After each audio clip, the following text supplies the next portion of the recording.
welcome to Ask Hyojin. I'm 06학번 효진. And I'm 99학번 현우. And I'm 08학번 Terrace. And we are here to answer your Korean questions.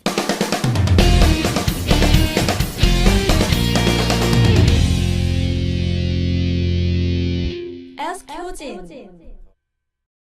This is going to be really exciting Yes. for many people who have been wondering about what Korean university life is like in Korea, right? So in the intro, I said I'm 06학번. That means that I entered in the university back in 2006. A long time ago. You're so young. I'm jealous. Two different opinions. I entered university in 1999. So we say the number, the year before the word 학번. 학번 means school number, year number. So 99학번, 08학번, and then 06학번. Yeah, and it's so different from America. I don't know about other countries, but in America, we don't really care about when you entered the university. It's more about when you graduated.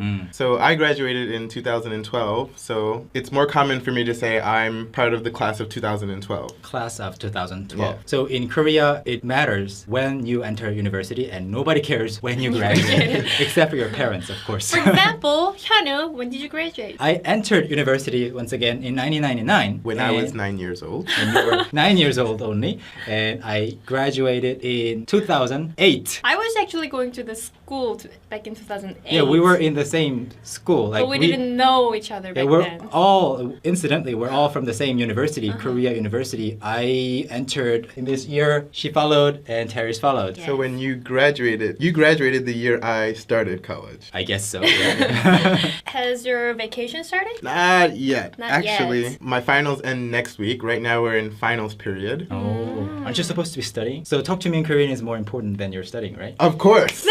Nice Exactly attitude. what it is. So when I first came, it was actually really weird because by this time we'd be on vacation in America. In America. Yeah. Okay. First off, in America, school starts in August. That's In our August. first semester. Okay. And our second semester usually starts in January. But it's opposite in Korean. yeah. The first semester starts in March. March. 3월. And their second semester starts in September. September. 9월. Makes no sense to me. Whatever. But on the plus side, the Korean winter break is much longer than our winter break. Yeah, I guess About it's 2.5 months. Yeah, 2.5 Yeah, months. we go to school from August to the end of December, and then we start school in January. It's really short. Really sure. It's just a Christmas break? Yeah, pretty much. It's like 2-week Christmas break, maybe like plus a week. So in most Korean universities, you start your first semester in March, and then you have midterms around April. And Like then, late April. Yeah, and then you have finals in June, right? Yeah, Yes. I mean it's great that the school breaks are long and people like students enjoy their free time much more than in the during the semesters. But the semesters I feel are too short. Like you really, Too short. I mean, Oh. usually it's 14 weeks, 15 weeks, and what can you do within 14 weeks time? 'Cause- Well, I took like 18 to 21 credits in one semester, so I'd say I spent very hectic semesters. I see.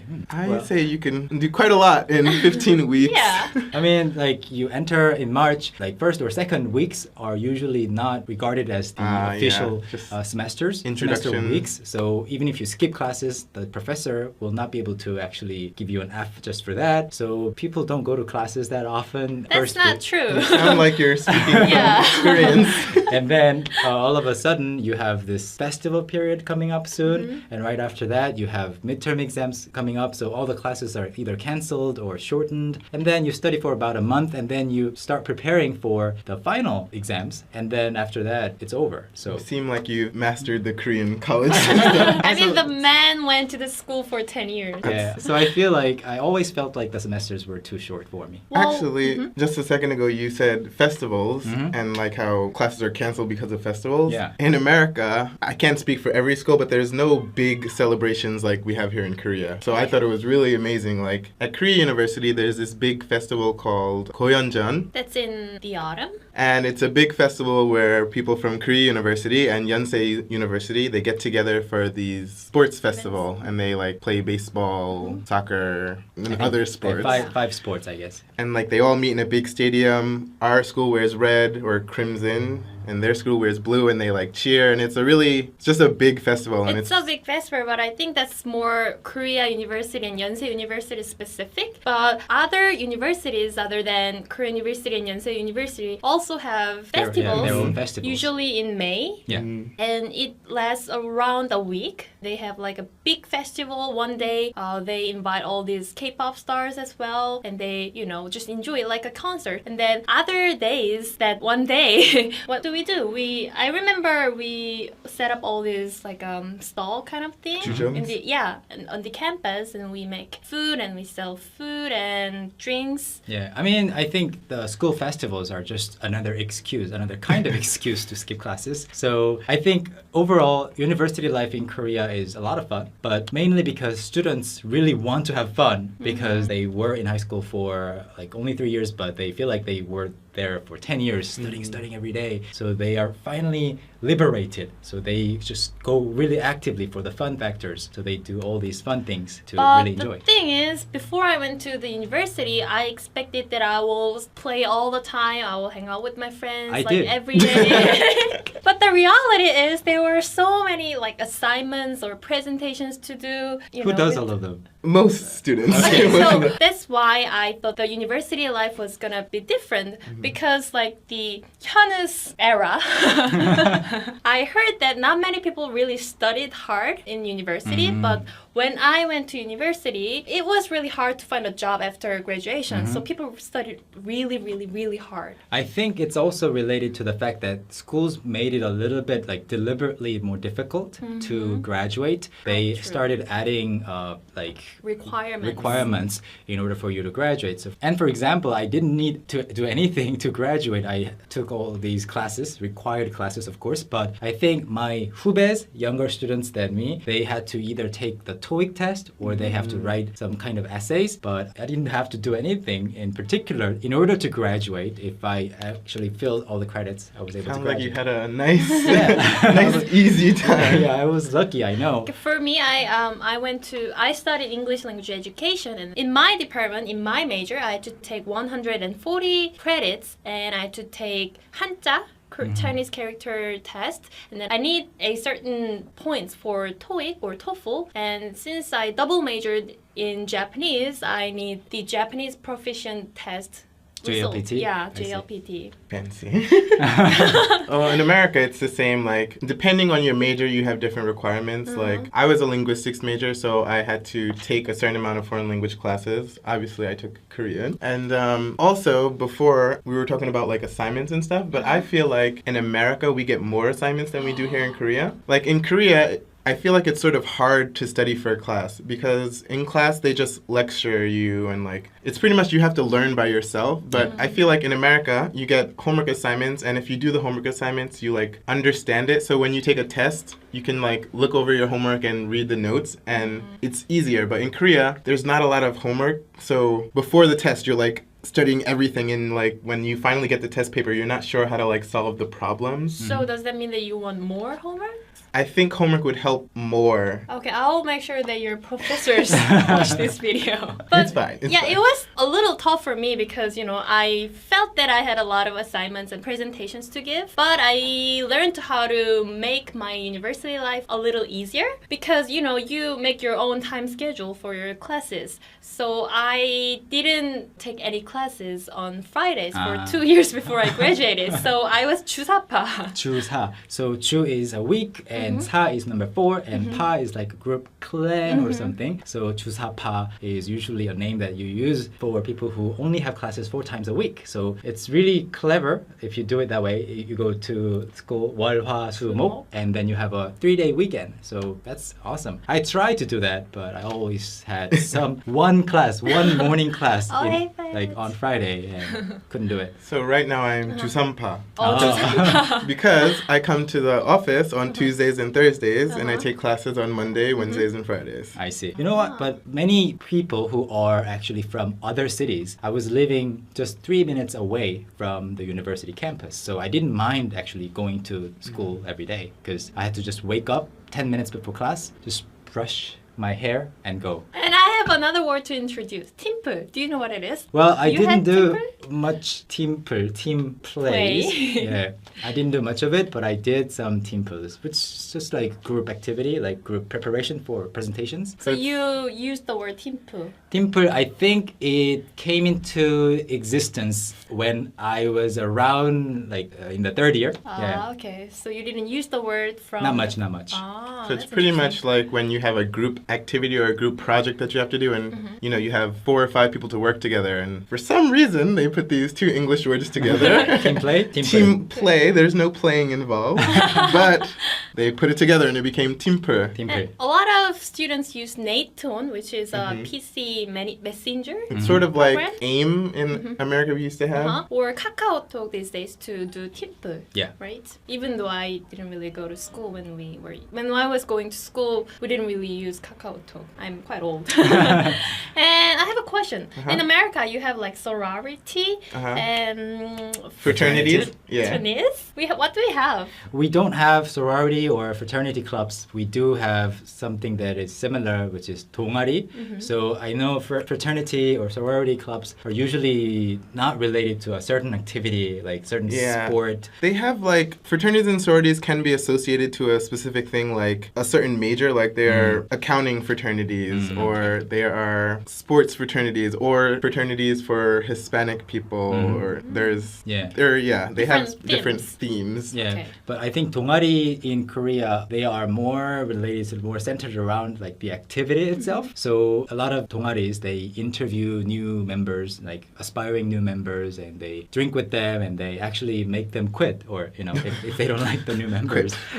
So yeah, 동아리, awesome. It can be quite cliquey in the university. Yeah. Like in America. We have clubs, but I think it's a little different from Korea. Well, I guess depending on the club, because there are clubs where they're very serious and they're always together, and I'm sure sometimes they drink outside of school, but I think the concept is a little different. Yeah, I think for a lot of students who are active in the 동아리 activity, I think for them, their 동아리 or which 동아리 they belong to is as important as the major that they're actually studying. For me, it was okay.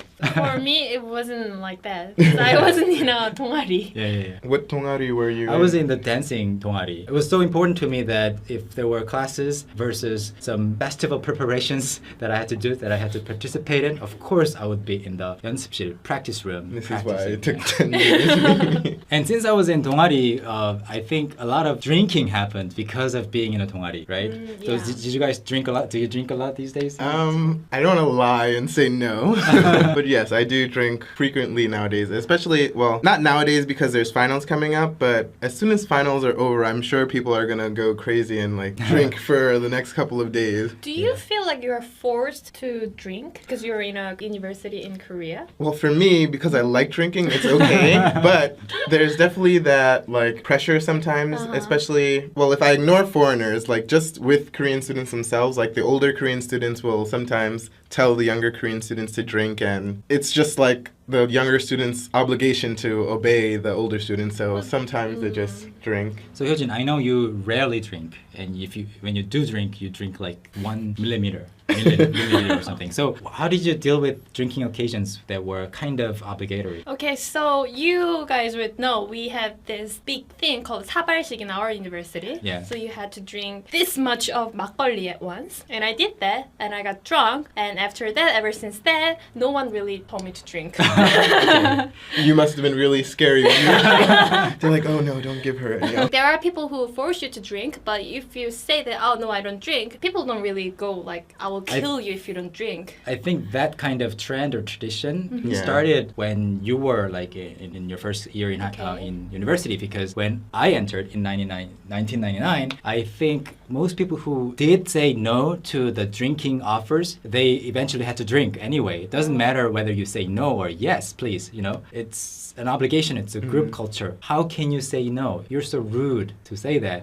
So eventually they drank. For the most people, the majority of people don't really get in serious medical conditions for drinking like 1 cup of soju just because your 선배 needs you to do, right? But Yeah, like when things like someone, fainting or Yeah. someone getting sick little happens. serious. Yeah, it happens. The 선배s will be a little bit more cautious, but then they will go back to the habit of making everybody drink. Yeah, so I think for me it was more common to see girls who can't drink drinking because they have to. Even in MT, Yeah, you yeah. have to drink like all night usually. Yeah. What does the MT stand for?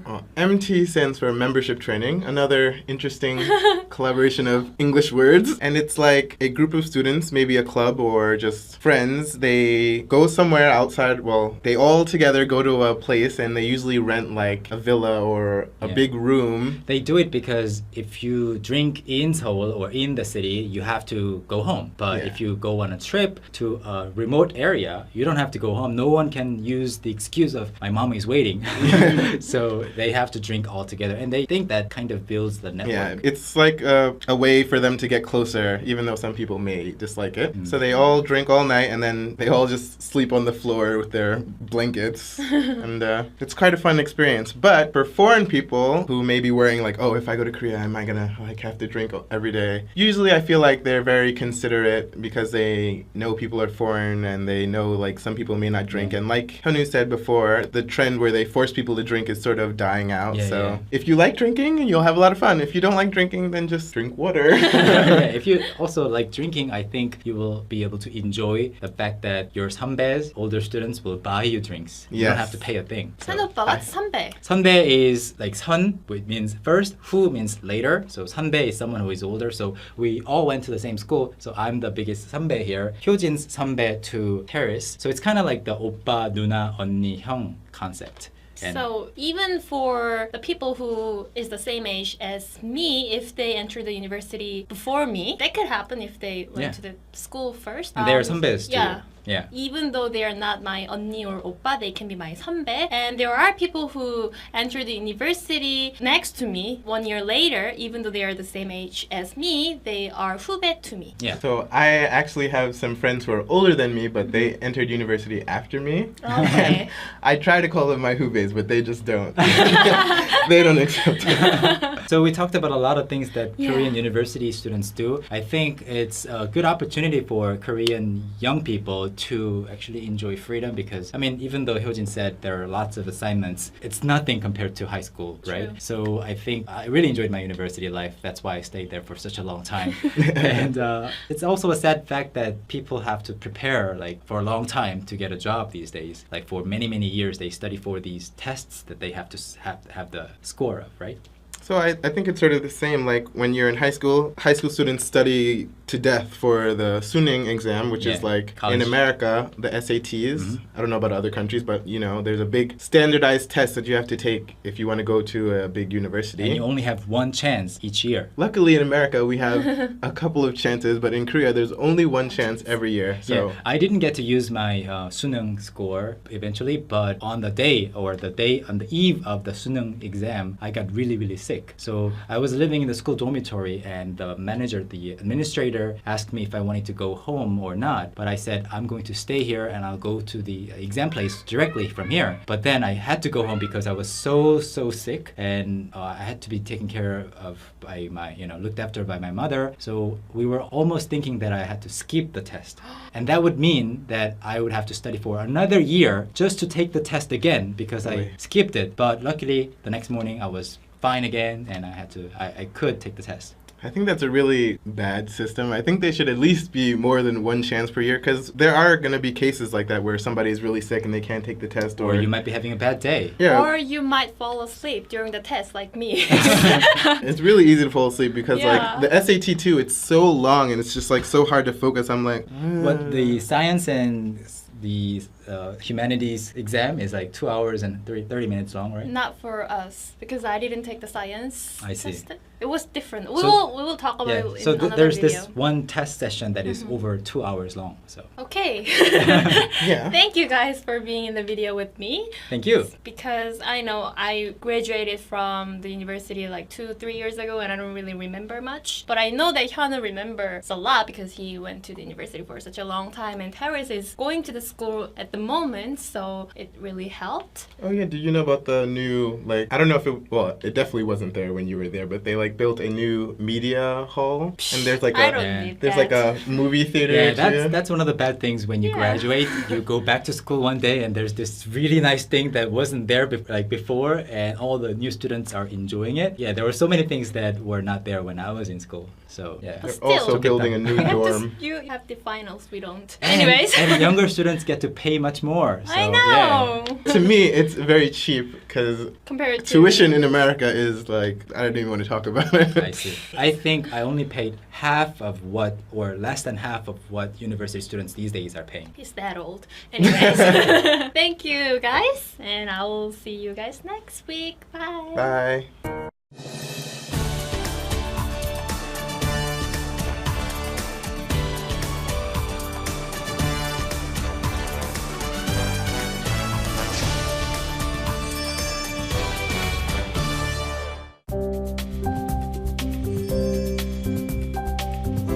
Như thông tin đã đưa từ đầu chương trình, kết quả khảo sát về báo cáo học tập cho tương lai của ngân hàng HSBC vừa công bố gần đây cho biết người Việt chi tới 1,8 tỷ đô la Mỹ cho con du học. Và theo bản báo cáo học tập cho tương lai của HSBC tiết lộ thì nhiều bậc cha mẹ đặt kỳ vọng cao về mặt giáo dục cho con cái. Hơn 50% phụ huynh cho rằng tốt nghiệp đại học là chuẩn tối thiểu cần phải có để con cái họ có thể đạt được những mục tiêu quan trọng trong cuộc đời.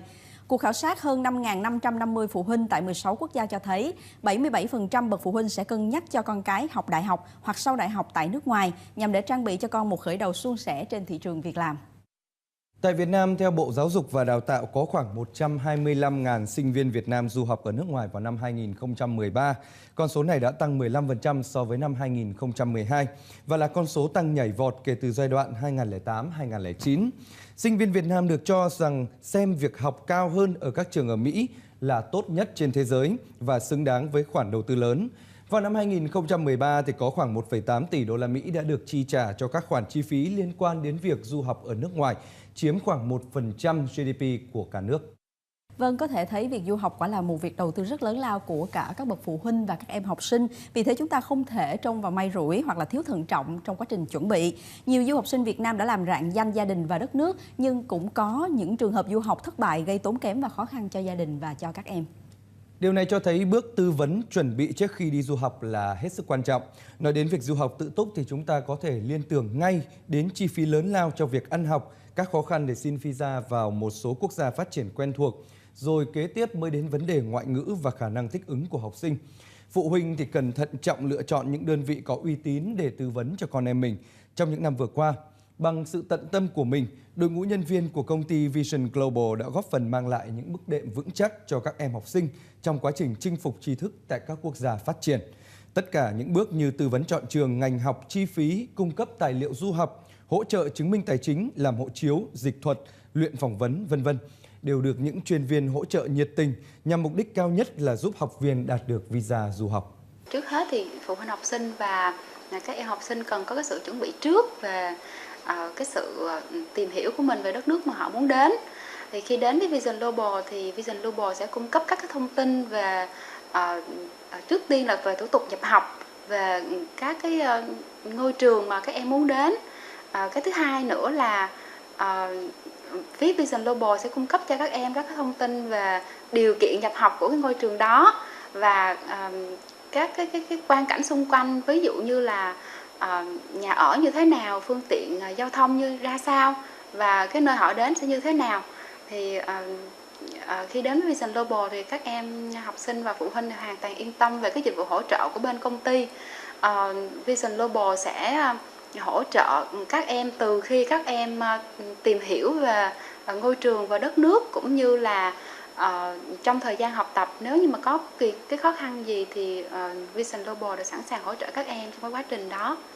Tôi đang muốn du học Mỹ và khi tới trung tâm thì nhận được sự trả lời rất là nhiệt tình từ các chị tư vấn viên, và tôi hỏi rất là nhiều và các chị rất là kiên nhẫn để trả lời từng câu hỏi cho tôi một cách rất là kỹ càng, cũng như là các chị đã cho tôi thêm những cái gợi ý mà giúp tôi có thể đưa ra lựa chọn được tốt nhất cho mình. Tôi quyết định là sẽ làm visa và sẽ học thêm tiếng Anh tại Vision Global để chuẩn bị cho mình trong cái quy trình đi du học của mình. Khi tôi đến với lớp học Vision Global, tôi cảm thấy rất là hứng thú vì giáo viên ở đây dạy rất là tốt và nhiệt tình. Các bạn thì luôn luôn hòa đồng, luôn giúp đỡ nhau. Khi mà gặp bài khó thì tôi có thể hỏi các bạn hoặc là thầy giáo. Thì tôi rất là hài lòng của công ty Vision Global đã tạo đủ mọi điều kiện. Tất nhiên là ngay từ phút ở Việt Nam, thắc mắc giấy tờ, học bạ hay cái gì hết đều lo giúp đỡ chúng tôi. Thậm chí cả đến lúc ngày giờ lãnh visa thì công ty giúp đỡ chúng tôi tất cả. Cho đến lúc ngày con chúng tôi lên được thì cũng hỗ trợ, thiếu một cái gì hỗ trợ từ đây ra đến phi trường, hay là từ Việt Nam mà đi qua Mỹ, qua ghé trạm nào như thế nào thì công ty rất là nhiệt tình giúp đỡ chúng tôi. Vision Global vì làm thủ tục rất nhanh và gọn, không phức tạp. Ngoài ra thì Vision Global cũng hỗ trợ cho du học sinh khi các em đến nước sở tại học tập, sắp xếp chỗ ở, đưa đón sân bay cho các em. Khi phụ huynh cần thăm con em, công ty cũng sẽ hỗ trợ hoàn tất cả thủ tục giấy tờ một cách nhanh chóng nhất. Vision Global có kết hợp với một số trường và một số tổ chức giáo dục quốc tế để mà trao tặng những phần quà, những phần học bổng cho những em học sinh xuất sắc có hoàn cảnh khó khăn, để góp phần thêm tạo thêm động lực cho các em vươn ra môi trường quốc tế và xây dựng cho mình những cái kiến thức vững mạnh để mà về phụ giúp lại xã hội. Với sự chu đáo, tận tâm và bề dày kinh nghiệm được các tổ chức giáo dục quốc tế công nhận, quý vị khán giả có thể yên tâm khi tham khảo những thông tin du học từ phía Vision Global để bắt đầu con đường ra thế giới của con em mình một cách thuận lợi nhất.